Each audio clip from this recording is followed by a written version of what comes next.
Efendim NTV ekranlarında bambaşka sohbetlere hepiniz hoş geldiniz, sefalar getirdiniz. İki tane harika konuğum var. Gerçekten böyle çok güzel şeyler konuşacağız. Aslında biraz doğru bildiğimiz yanlışları konuşacağız. Biraz kendimize iyi bakmayı konuşacağız ve en çok kahrımızı çeken demek istemiyorum ama hayattaki aslında en önemli yol arkadaşımız hakkında konuşacağız. Ayaklarımız. Yani gerçekten aslında en çok bakmamız gereken organlarımızdan biri olduğunu düşünüyorum. Çünkü bütün gün onların üstündeyiz. Bütün gün onlar sayesinde ayakta ve dimdik durabiliyoruz. Yeterince iyi bakıyor muyuz? Doğru uzmanlara gidiyor muyuz? Bunları konuşuyor olacağız. Diğer bir taraftan daha önce tanıdığıma çok emin olduğum, tanıştığımızda çok emin olduğum bir ismi ağırlayacağım. Çok sevdiğiniz bir oyuncu ama tabii yani ben dinledim onu buraya gelmeden önce. Çok güzel bir şarkı seslendirdi son dönemde. Halbuki yani hayatının içinde müzik varmış, ben nereden bileyim? Daha fazla konuşmayacağım çünkü konuşacağımız çok önemli şeyler var. Dakikalar yetsin istiyorum. Bir cümlenin peşinden gideceğiz. İhtiyaç her şeyi öğretir. Birçok şeylerden de vazgeçtirir. Kesin. Kesin. Ama gerçekten ihtiyacımızı duyuyor muyuz? Yani ihtiyaç seslerimizi duyuyor muyuz? Hep öyle düşünüyorum. Tavrımızda, almak istediklerimiz listesinde şey var mı yani? İhtiyaç mı? Mesela alacaklar listesi. İhtiyaç mı yoksa şey mi? İstek mi? Arzu mu? Herkeste var, bende niye yok mu? Yoksa ihtiyaç mı? Ya da tavır. Bir tavır da kapris mi? İhtiyaç mı? İstek mi? İhtiyaç mı? Yani istekle ihtiyaç arasında çok büyük bir fark var çünkü. Biz her şeyi isteyebiliriz. Her şekilde davranmayı isteyebiliriz ama ihtiyacımız olan tavrı, davranışı sergilemek ya da ihtiyacımız olana yönelmek, evet, o zaman birçok şeyden vazgeçirtebilir insanı diye düşünüyorum. Buna bir dikkat etmek lazım. Efendim, işte ben tanıyorum. Hepiniz tanıyorsunuz ve seviyorsunuz sevgili Nazlı Senem Ünal, oyuncu konuğum ve podolog, refleksoloji uzmanı Emine Karasu konuğum. Buyurunuz.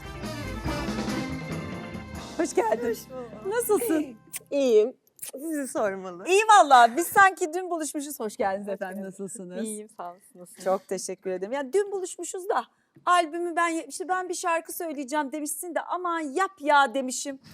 Değil halbuki. Ne güzel tatlı şeyler söylediniz. Çok Ne hoşuma demek? gitti. Ben teşekkür ederim. Yolda beni çevirenlere böyle nasıl ya tanıyormuş gibi hissediyorsun sen beni dediğim anların ne kadar yersiz olduğunu bana mesela bugün öğrettin. Daha gelmeden. Program sonunda bana neler öğreteceksin kim bilir? Kim bilir? Tevafuk. Her karşılaşmanın bir sebebi vardır. böyle Hiçbir şey düşünüyorum. boşuna değildir. Ruhlar birbirini tanıyor. Değil mi? Olabilir. Ruhlar birbirini tanıyor. Ben de böyle Tanıyor. düşünüyorum. Ruhlar Yani birbirini tanıyor. sosyal medyanın da burada çok tatlı bir etkisi var. Kendine benzettiğin ya da işte gülüşünü sevdiğin, tavrını sevdiğin birini takibe devam ediyorsun. O sana iyi geliyor falan. Buradan bir ruhlar birleşiyor. Doğru söylüyorsunuz. Aslında bizim eterik bedenimizde 80 metreye kadar o elektronlarımız bizden önce konuşuyor. Değil mi? O ruhlar birbirlerini tanıdıkları için aslında ilk etapta telefrekans gibi aslında öyle düşünün. Daha siz bu kapıdan girmediğiniz anda, girmeden dahi bedeniniz tanıyor orayı. Yani Çok iyiliğin ilginç. de geleceğini biliyor, kötülüğün de geleceğini biliyor. Orada sizin mesela bu tüylerimiz, antenlerimiz, saçlarımız direkt oradan alıyor. Hani böyle tüylerim diken diken oldu ifadesi ya da işte bir şey olacak sanki hissiyatı aslında o bedenimizdeki, o eterik bedenin çevresindeki elektron ve protonlardan kaynaklı. Bu yüzden de çocuklar ve hayvanlar Direkt okuyor. daha çabuk hissediyor. Titreşim enerjisi yani onu alıyor aslında. Kesinlikle inanırım. Emine Hanım, sizle başlamak istiyorum. Çünkü aslında alanınız çok kıymetli ama bir o kadar da bilinmeyen bir alan. Maalesef. Refleksoloji nedir? Ne yapar? Bize neden bu kadar iyi gelir? Şimdi refleksoloji aslında bedende bir yansıma olarak adlandırılıyor. Yani ayaklarımızın bizim bedenimizin komple bir haritası olduğu bilimiyle yola çıkmış. Aslında bir bilimsel olarak geçmese de aslında baktığınız zaman bana göre bilimsel. Çünkü niye? En çok periferik sinirlerin yer aldığı 7200 tane sinir var ayağınızın altında ve refleksolojide şu söylenir. Bütün insan vücudundaki organların hepsinin ayak altında birebir yansıması vardır. Aslında biz orada ne yapıyoruz? Bir kere öncelikle oradaki sinir sistemini uyarıyoruz ve beyine gidecek olan o her türlü dokunuşumuzda beyin yani aferent ve eferent nöronlar ilgili yerde beyindeki ilgili merkezi ne yapıyor? Uyarıyor ve git bak orada ne var? Bir iletişimsizlik mi var? Bir haberciler yerine mi gitmiyor? Komutunu aldıktan sonra bedenin aslında kendi kendini iyileştirme modu başlıyor. Aslında kimyasal reseptörleriniz şeye geliyor. Yani bizim çünkü baktığınız zaman biz kocaman bir biyokimyasal bir fabrikayız. Tabii. Bütün o serotoninde, melatoninde, işte nikotine kadar aslında bedenimiz ilgili noktalara sadece basmayla bunları aktif hale getiriyor. İşte refleksoloji burada ne yapıyor? Doğru yere, doğru zamanda o uygulamayı doğru bir basışla yaptığınızda aslında doğru komutla beden kendini iyileştirmeye başlıyor. Burada beni heyecanlandıran kısım ayak altımızın bedenimizle birebir bir bağlantısı olması. Bunu Evet. minicik anlatırsanız ondan sonra Senem'e geçeceğim. Ayak altımızda biraz önce de bahsettiğim gibi tamamen organlarımızın haritası var. Yani kalbimizin yeri var. Mesela baş parmaklarımız, ayaklarımızın parmakları aslında beynimizi tamamen simgelerken altındaki yer mesela boyun ve omuz kısımlarımızı ve organların bazı yerlerini de birebir aynı. İnsan anatomisi neyse periferik olarak aynısı tamamen ayak altında vardır. Burada biz ne yapıyoruz? Sempatik sistem ve parasempatik sistemi uyararak aslında doğru şey yapıyoruz. Acıtmak da değil aslında. Hani oradaki doğru zaman ve doğru bası tekniğim illa ben bunu acıtacağım, Yok, değil. acıtarak yapacağım değil. Ama acı varsa da orada bize ne diyor? Örnek veriyorum, karaciğer yansıması diyelim.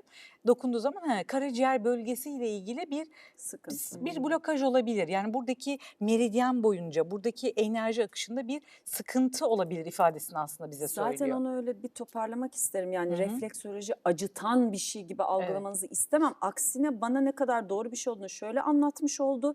Melisa yeni doğmuştu, başımıza bir şey gelmişti ve ben paralize haldeydim. Bütün vücudum kilitli ve kasık vaziyetteydi. Çünkü bir şeyler yapmam lazım, iyi gelmem lazım, kızımı toparlamam lazım duygusuyla o kadar vücudum iyi halde değildi ki ayağımdan zaten bunu anladık biz. O refleksoloji seansından sonra uzman bana dedi ki bütün vücudun kasıtmış vaziyette. Bu seanslara devam etmen gerekiyor. Seni rahatlatmamız gerekiyor dedi.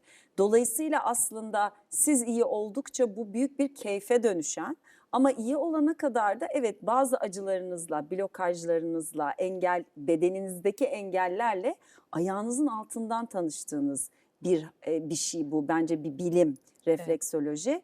Bunu da nasıl düşünüyorsun? Çimene bas. Kuma Toprağa bas. bas. Yani bu zemine Suyla- ayağın değmesi suyla ne kadar irtibata kıymetli. geç. Su. Dolayısıyla da tabii burada refleksoloji uzmanının enerjisi de bence çok önemli. Aslında baktığınız zaman buradaki enerji kanallarındaki blokajlar bizimle nasıl konuşacak? Mesela çok güzel söylediniz, ağrılar. Şimdi semptom olarak bedenimiz bir kılavuzu var ve biz Tabii. bunu doğduğumuz andan itibaren maalesef unuttuk. Doğadan koptuk çünkü en basitinde baktığımız zaman.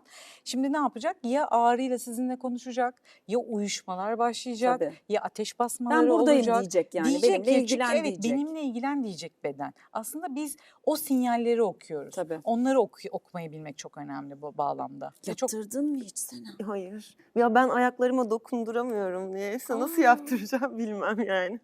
Öyle dene. bir tikim var yani. Gerçekten. Evet. ama bir şey söyleyeceğim. Çok gıdıklanan kişiler refleksoloji seansında gıdıklanmıyor. Öyle Oradaki mi? enerji değişik bir enerji oluyor. Denemek Evet. lazım. Nasılsın güzellik? İyiyim, Maşallah. sizi sormalı. İyiyim. Seni gördüm. Çok daha iyi Ben oldum. de aynı şekilde sizi. Senem ismini kullanıyorsun. Aslında Nazlı'yı kullanıyorum ama Gerçekten. Senem demeniz hoşuma gitti. Ben de Senem'sin bak. Evet, güzel geldi çünkü biyoenerji uzmanına gittim geçen hafta. O da Senem'i kullanmamızı tercih etmemi söyledi. Gerçekten Ben de bundan mi? sonra herkese, yeni tanıştığım herkese Senem diye tanıtıyorum kendimi. Çünkü Enerji açılmış. programı açtım ve başından beri bakıyorum Nazlı, Senem. Bana Nazlı gelmedin, Senem geldin daha çok. Evet, sevindim öyle demenize. Evet. Neler oluyor? Harika Tevafuk. şeyler oluyor bir kere. Yani oyunculuk kariyerin aslında hayatın içinde aramaların, kendini aramaların, eğitimlerin, kendini bulmaların beni çok etkiledi. Hı. Seni sevenler zaten bu hikayeyi biliyordur. Her röportajında baştan sona anlatıyorsundur. O yüzden ben hemen başıma beladan başlamak istiyorum. Anlatır mısın? Ya oyuncularda iki proje arasında böyle bir boşa düşme oluyor. Siz de yaşamışsınızdır muhakkak. Böyle bir insan üretmek, yaratmak ama Evet. birilerine bağlı kalmanın onda yarattığı böyle bir depresif hale geliyor. Haklısın. Sürekli evde bekleme enerjisiyle iş beklemek yorucu. Ben de hep böyle o dönemleri iyi değerlendirmek isterim. Kendim ne yapabilirim diye değerlendirmek isterim. Müzik zaten çocukluğumdan beri aslında hobi olarak hayatımda. Hep beni iyileştiren, tiyatroda mesela öyle sahne. Yani hep bana iyi gelen, ruhumu şifalandıran alanlar.